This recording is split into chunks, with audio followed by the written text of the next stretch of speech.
Dipersembahkan oleh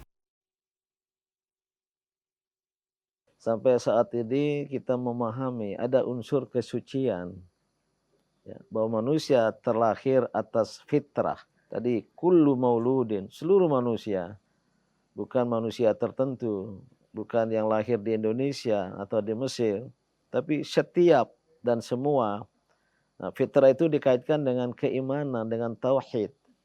Karena memang kita memahami sebelum manusia lahir ke muka bumi ini, pernah terjadi dialog perennial antara pencipta Allah Subhanahu wa taala dengan arwah.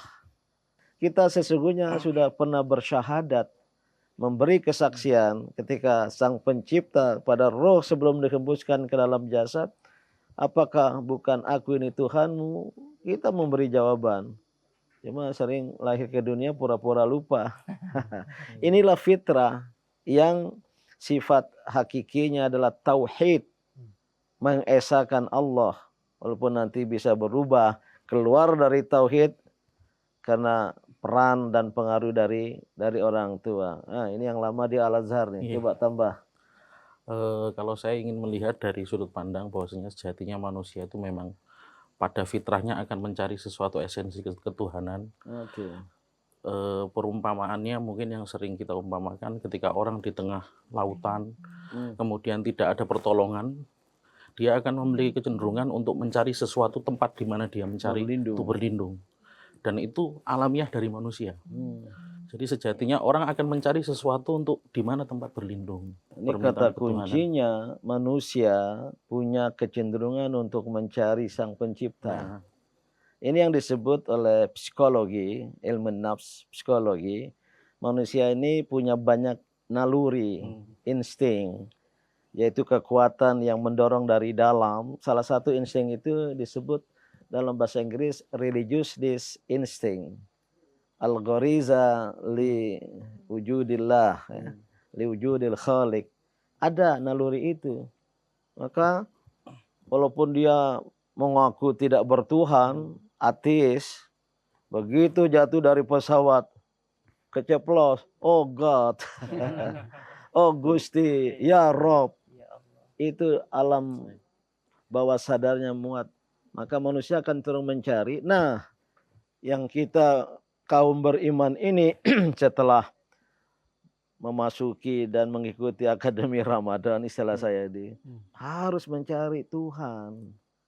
Supaya kita menjadi insan fitri dan sekaligus insan Rabbani. Hal indak al-fikra.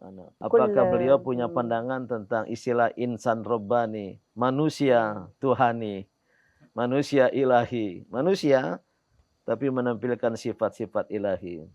إنسان رباني يعني يؤمن أي إنسان حتى ولو لم يتعلم أي شيء هو يؤمن بأن هناك إلها خالقا. ولا يمكن لهذا الكون أن يكون دون خالق.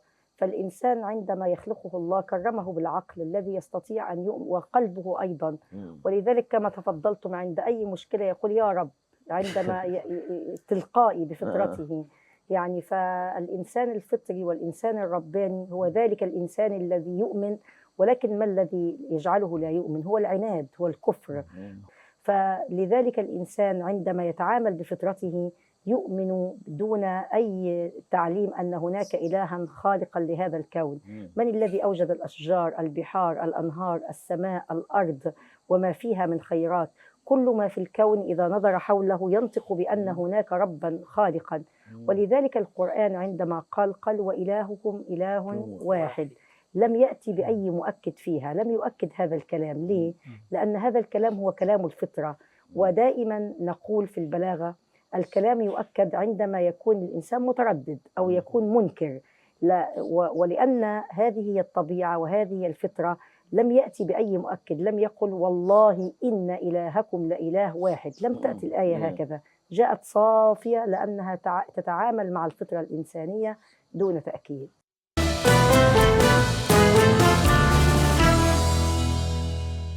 Dipersembahkan oleh Jelajahi cara baru mendapatkan informasi. Download Metro TV Extend sekarang.